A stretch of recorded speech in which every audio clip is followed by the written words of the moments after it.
రాకాలోకంకి స్వాగతం. ఈ కంటెంట్ మీకు నచ్చినట్టయితే లైక్ చేయండి, మీ బంధుమిత్రులకి షేర్ చేయండి. ఇప్పటివరకు సబ్స్క్రైబ్ చేసుకోకపోతే సబ్స్క్రైబ్ బటన్ని నొక్కండి, అదేవిధంగా బెల్ ఐకాన్ని కూడా నొక్కండి. జై హింద్ మిత్రులారా.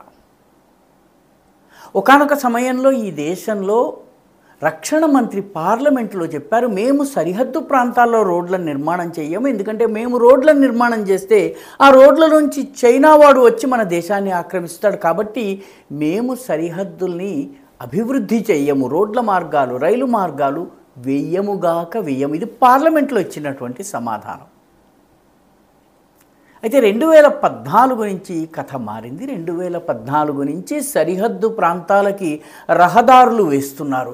22 గంటలు పట్టే ఒక చోటకి చేరాలంటే సరిహద్దు ప్రాంతాల్లో చైనాతో పోరాడేందుకు 22 గంటలు పట్టే చోట ఈరోజు 6 గంటలు పడుతుంది.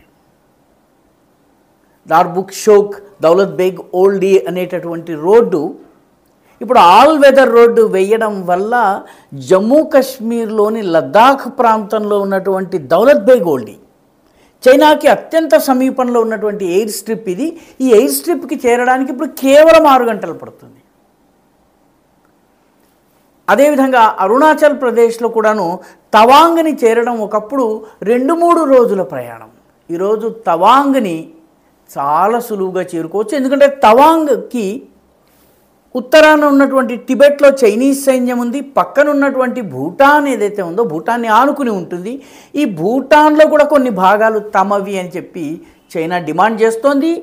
కేవలము భారత్నే కాదు, భారత్ మిత్ర దేశమైనటువంటి భారత రక్షణలో ఉన్నటువంటి భూటాన్ని కూడా సవాలు చేస్తోంది.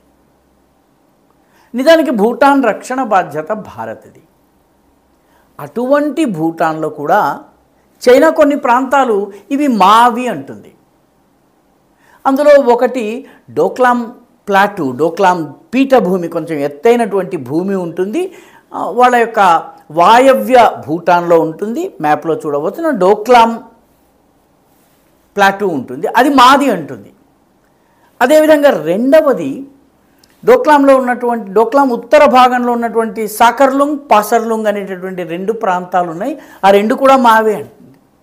ఆ మధ్య అయితే చైనా భూటాన్ లోపలకు ప్రవేశించి అక్కడ మ్యాప్లో చూపించే ఆకుపచ్చ రంగు ప్రాంతం ఏదైతే ఉందో అది సాకెటాంగ్ అభయారణ్యము. ఈ అభయారణ్యం కూడా మాదే అని చెప్పి డిమాండ్ చేసింది. ఈ అభయారణ్యాన్ని మీకు వదిలేయాలన్నట్టయితే సాకర్లుంగ్, పాసర్లుంగ్, డోకాలా ఈ 3టిని మీరు వదులుకోవాలి అని చెప్పి బేరం పెట్టింది. నాది నాదే, నీది కూడా నాదే అన్నటువంటి విచిత్రమైనటువంటి వాదనను పెట్టింది. అయితే భారతదేశము నిలబట్టడం వల్ల భూటాన్ని చైనా ఏమీ చేయలేకపోయింది. 2017లో డోకాలాకి సంబంధించి ఒక రోడ్డు నిర్మాణం చేసి, మీరు మ్యాప్లో చూసినట్లయితే ఒక బాకు లాంటి భూభాగం ఉంది, దాన్ని చుంబీ లోయ అంటారు. ఈ చుంబీ లోయ ఏకంగా సిక్కిం, భూటాన్లు 2 ప్రారంభమయ్యే చోట సిలిగుడి నెక్ ఏదైతే ఉందో దానికి చాలా దగ్గరగా వస్తుంది. అక్కడ రోడ్డు నిర్మాణం చేయడానికి ప్రయత్నించింది భూటాన్ భూభాగాన్ని ఆక్రమించుకుని. దాన్ని భారతదేశం 2017లో చాలా సమర్థవంతంగా తిప్పికొట్టింది. అదే డోకాలా ఇన్సిడెంట్గా మనం చరిత్రలో చెప్పుకుంటాం. భారతదేశం 2 సంవత్సరాల పాటు నిలబడి చైనా వెనక్కి వెళ్ళేలా చేసింది. ఇప్పుడు ఈ రకంగా భూటాన్లో ఉన్నటువంటి సుదూర ప్రాంతాలకు, ఇప్పటికీ కూడా చాలా ప్రాంతాలకి రహదారి మార్గాలు లేవు. నరేంద్ర మోదీ ప్రభుత్వము భూటాన్లో ఇప్పుడు తాజాగా ఒక కొత్త రోడ్డుని నిర్మాణం చేసింది.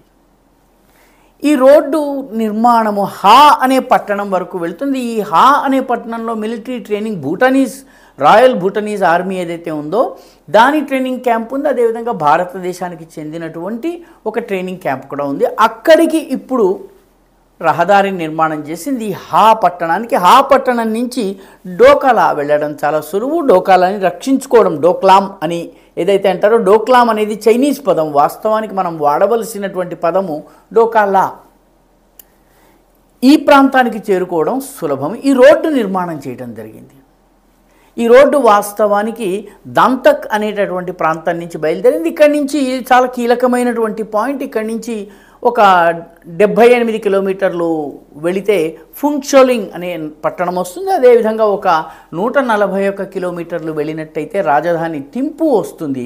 ఇప్పుడు వాయవ్యం వైపు వెళ్ళినట్టయితే దాదాపు ఒక 80 కిలోమీటర్ల దూరం, 79-80 కిలోమీటర్ల దూరంలో హా పట్టణం వస్తుంది.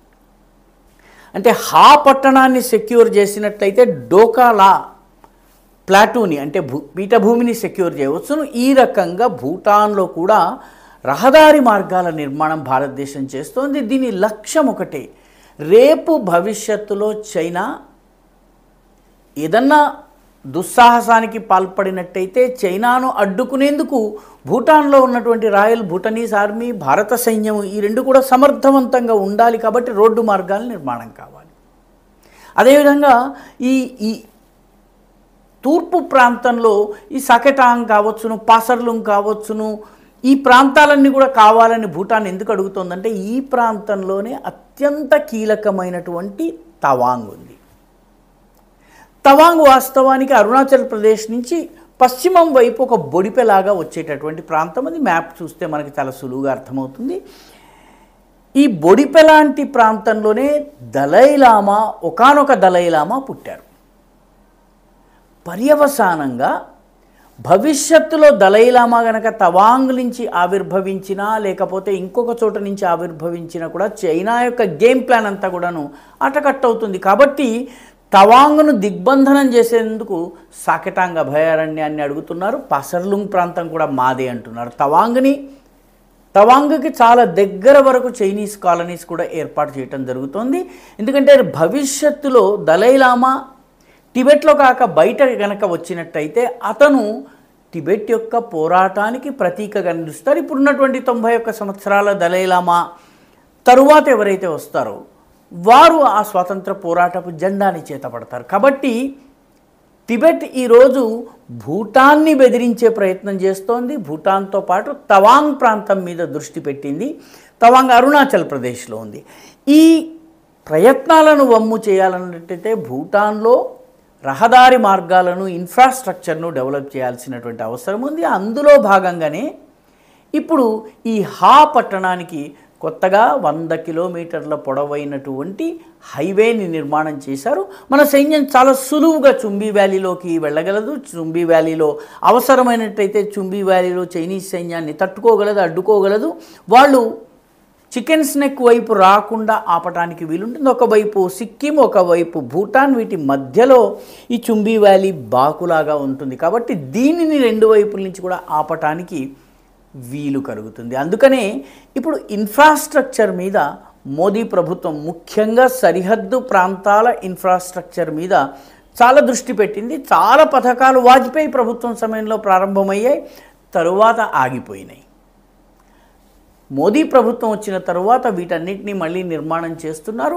ఇది కేవలం 100 కిలోమీటర్లే, పెద్ద రోడ్డు ఏమిటి, మనం దేశంలో ఇంకా పెద్ద పెద్ద ఇన్ఫ్రాస్ట్రక్చర్ బిల్డ్ చేస్తున్నామని చాలామంది అనుకోవచ్చును. కానీ ఆ కొండ ప్రాంతాలలో భూటాన్లోని ఆ దట్టమైనటువంటి అడవుల మధ్య నుంచి రహదారుల నిర్మాణం చేసి ఆ ప్రాంతాలకు సులువుగా వెళ్ళేటటువంటి మార్గం ఏర్పాటు చేయటం అనేది మన దేశ రక్షణ, భూటాన్ రక్షణ, ఈ రెండింటికి అత్యంత కీలకమైనటువంటి విషయం.